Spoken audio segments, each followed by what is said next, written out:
AITA for not paying for my brother's stepson's surgery because of why he got injured? Yes, I'm on a throwaway. I think when you read the post, you'll understand why I don't want this story on my main. My brother Mark has a partner, Linda. Linda has a son, Evan, who is 16. Evan has always had issues with boundaries. He's, for lack of a better word, a creep, and he always has been since I met him at 5 years old. Overly physical, pushy, disrespectful.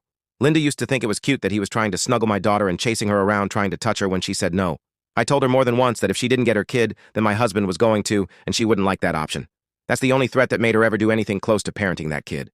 She coddled him, and when he got bullied for the behavior she condoned, she made out it was everyone else's fault.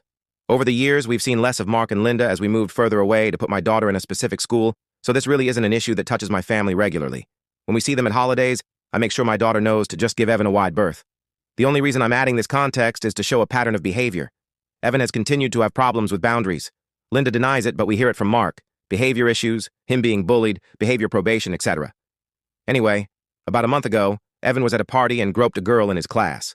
He was thrown out of the party, and the girl's brother and a few of his friends followed Evan and, for lack of a better term, beat the shit out of him.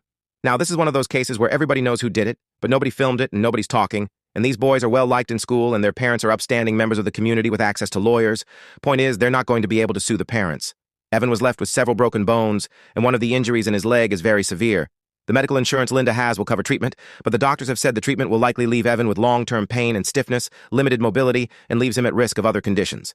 There's a kind of surgery he could get, which as I understand it would reconstruct that part of his leg, and through physical therapy he would regain full mobility. That's where I, or at least my money, would come in. Mark and Linda are begging me to pay for it, and I don't want to.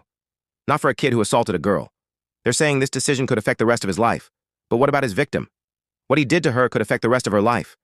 If he doesn't learn that there are consequences to his actions, he could affect a lot of women's lives. I just don't want to be part of fixing something that he got through being an awful little creep to begin with. On the other hand, my brother is distraught. He's worried about what will happen to Evan and the whole family if he's incapacitated by this injury. He's promising to get Evan therapy if we pay for the surgery. I understand their point, especially Linda. That's her child. He did a bad thing under the influence, and now he might have a limp for the rest of his life. If that were my child, regardless of how I'd raised them, would I want them to suffer forever? I don't know. As you can see, I go back and forth on this. I just want some third-party opinions. Am I awful for thinking this is just his comeuppance and I don't want to bail him out?